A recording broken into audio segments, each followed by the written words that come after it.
Salut les gens. Bon, aujourd'hui je vous la fais courte et je vous la fais simple.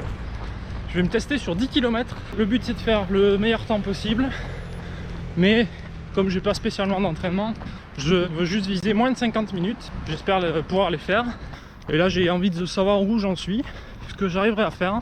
Ah oui, juste un truc, je vais sûrement pas filmer énormément sur cette vidéo parce que je vais essayer entre guillemets de performer. Donc je vais quand même me concentrer sur la course. Mais je vais essayer de vous faire des plans. Allez, c'est parti. Voilà, donc je viens de terminer mon échauffement 10 minutes tranquillou, histoire de mettre les jambes en marche. Du coup on va bientôt y aller.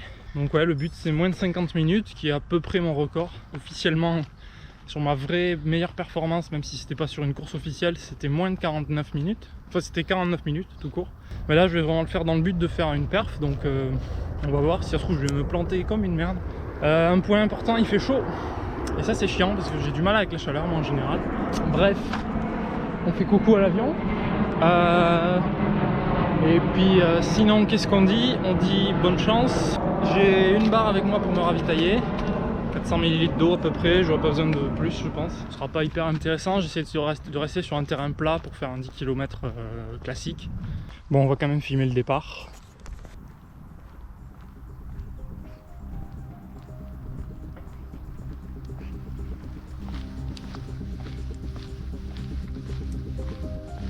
Allez, on va dire qu'on part à la bouche d'incendie qui est là-bas, en rouge.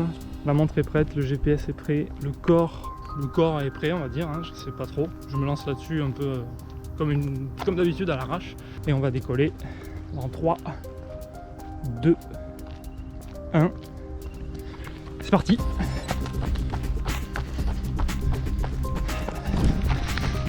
Bon, mais bonne chance. Hein. On se retrouve à la fin. Regardez-moi tous ces rapaces. C'est au-dessus de là où ils font la station du téléphérique.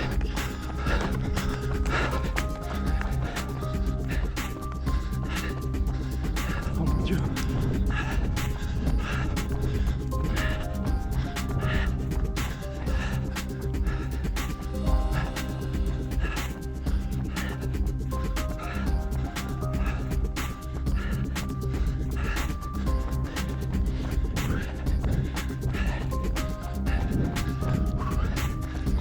Un km 20,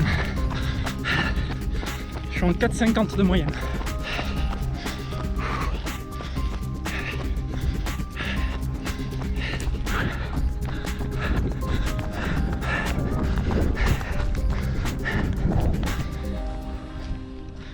Bon, ça se confirme, c'est un échec. J'en suis qu'à 4 km 70, ça fait 24 minutes et quelques. Et je sais pas, j'arrive pas à tenir le rythme, il fait beaucoup trop chaud. Je pense de plus en plus j'ai du mal avec la chaleur au fil des années, je sais pas pourquoi, mais j'ai toujours eu du mal avec la chaleur. Mais là, sur les quelques 10 km que j'ai fait aussi, j'ai toujours eu du mal avec la distance et le rythme qu'il faut tenir. C'est un rythme vachement éprouvant sur cette distance. C'est une course assez courte, mais voilà, 25 minutes maintenant, 4 km 75. Je suis pas loin hein, de faire ce que je voulais finalement là. Je pourrais hein, si j'avoinais, mais j'ai pas la foi là, je suis désolé. Mais ouais, c'est un rythme super intense quand même, qu'il faut tenir quand même pendant 10 km. Donc bon, en fonction des gens, ça va être une demi-heure, une heure. On est toujours sur le fil. Je l'ai toujours ressenti comme ça sur les 10 km que j'ai fait. Alors j'en ai pas fait beaucoup, hein. J'ai fait le printemps des kiwis en 2017, c'était mon premier 10 km que j'ai fait en 55 minutes 35 secondes. L'année d'après je l'ai refait, pareil 55 minutes et 30 secondes je crois, un truc comme ça. Après j'ai fait Montauban, là j'ai mis 53 minutes je crois. Je crois que c'est tout officiellement. Après j'ai fait une séance un jour d'entraînement en fractionné. Et puis à la fin je sais plus si c'était du fractionné ou du seuil, mais bon bref. Je me suis rendu compte qu'à la fin, j'étais pas loin de faire un record sur le 10 km, donc j'ai poussé un peu plus. Et c'était top, j'étais en pleine forme, j'étais en plein milieu d'un plan d'entraînement je crois. Hein. Mais le seul facteur qui à chaque fois a été en ma faveur sur les 10 km, c'est que c'était comme aujourd'hui, c'était le matin, il faisait frais. Je vais repartir quand même parce que je suis pas non plus mort. Hein. C'est juste que le rythme que j'avais, j'arrivais pas à le tenir. Peut-être que j'étais trop, hein, finalement. Enfin, c'est sûr même. J'aurais pu faire un temps un peu moins bon, mais finir le 10 km avec un chrono acceptable. Tant pis pour le défi, c'est un échec. Je pense qu'il faut que je me réentraîne sérieusement. Parce que depuis le confinement, bon, je suis en freestyle un peu. J'essaye de maintenir la forme, mais j'ai pas fait beaucoup de fractionnés par exemple. J'ai pas suivi d'entraînement spécifique. Puis il y a des jours sans, hein. Des fois ça marche pas. Faut pas chercher, hein. C'est pas grave. Donc je ne serai pas encore officiellement passé sous la barre des 50 minutes. Même si, comme je vous dis, je l'ai déjà fait une fois. Bon, du coup, cette vidéo va se transformer en vidéo conseil un peu face à l'échec. C'est un truc que j'ai appris avec la course à pied, justement, au fil de quelques échecs, c'est que faut pas être défaitiste. Il faut pas se dire que parce qu'on n'y est pas arrivé cette fois, on n'y arrivera plus. Mais du coup, voilà, faut essayer de relativiser et de trouver les raisons pour lesquelles ça n'a pas marché. De façon réaliste, c'est-à-dire que faut que vous trouviez les bonnes raisons qui font que ça n'a pas marché aujourd'hui. Parfois, on peut ne pas trouver de raison, c'est juste qu'on n'était pas en forme ce jour-là et on n'y était pas, quoi, c'est juste ça. Mais sinon, ça peut être plein de raisons différentes, cumulées ou une seule raison. Mais en tout cas, il faut essayer de trouver précisément et réalistement, de façon réaliste, la raison qui fait que ça n'a pas bien marché aujourd'hui, qu'on n'est pas content de soi. Peut-être qu'on a placé la barre trop haut, peut-être qu'on n'est pas en forme, peut-être que l'entraînement n'était pas adapté, peut-être qu'il n'y a pas eu d'entraînement, peut-être qu'il y a eu un événement dans la vie qui fait qu'on n'a pas pu s'entraîner comme il fallait, ou que ça nous a travaillé dans la tête, que sans qu'on s'en rende compte, ça nous a bridé quelque part. Ça peut être l'alimentation aussi, qui n'a pas été adaptée les derniers jours, ou même l'adaptation en général, l'alimentation en général de votre vie de tous les jours.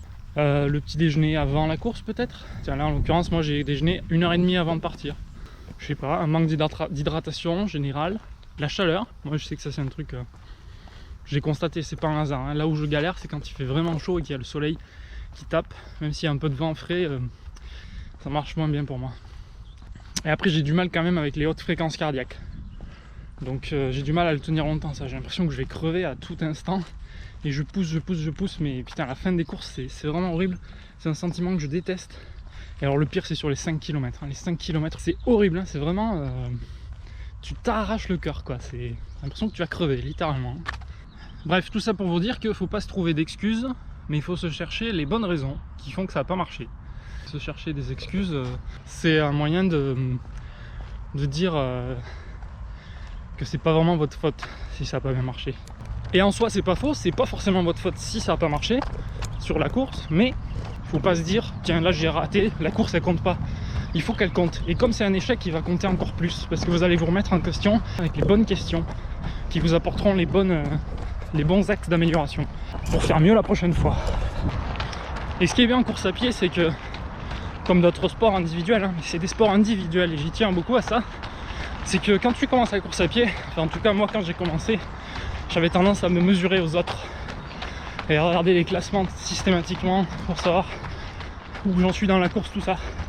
C'est pas ça qu'il faut regarder.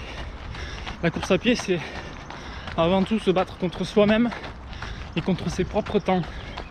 C'est ça qu'il faut regarder, c'est ça qu'il faut travailler. Et vous avez rien à prouver à personne à part à vous-même. Et donc quand vous réussissez, ben c'est bien. Mais quand vous subissez un échec, c'est pas grave non plus. C'est juste un échec face à vous-même. Et si vous vous connaissez bien, vous savez que vous arriverez à trouver l'axe d'amélioration ou les axes d'amélioration qui feront que la prochaine fois, vous arriverez à faire votre objectif. Et c'est ça le plus important. Peu importe si ceux d'à côté ils ont réussi et pas vous aujourd'hui. C'est pas ça qui est important. Ah oui, et puis en course à pied, ça dure tellement des années en général, si on s'y tient vraiment à cette pratique. Et on a tellement d'occasions de faire des courses, des performances, tout ce que vous voulez, tout au long de ces années, que c'est pas un échec tel jour pour telle raison. C'est pas à cause de cet échec qu'il faut se dire ça y est, j'y arrive plus, c'est fini. Il faut s'accrocher, il faut continuer parce que c'est dans ces moments-là que déjà on peut mesurer son mental et éprouver sa capacité à rebondir. Alors, on n'est pas des athlètes de haut niveau, enfin je parle pour moi en tout cas, mais j'estime avoir suffisamment de mental pour arriver à m'accrocher sur du long terme et savoir que c'est pas grave si ça marche pas, c'est que c'est juste voilà, c'est juste arrivé comme ça et je ne peux que faire mieux la prochaine fois.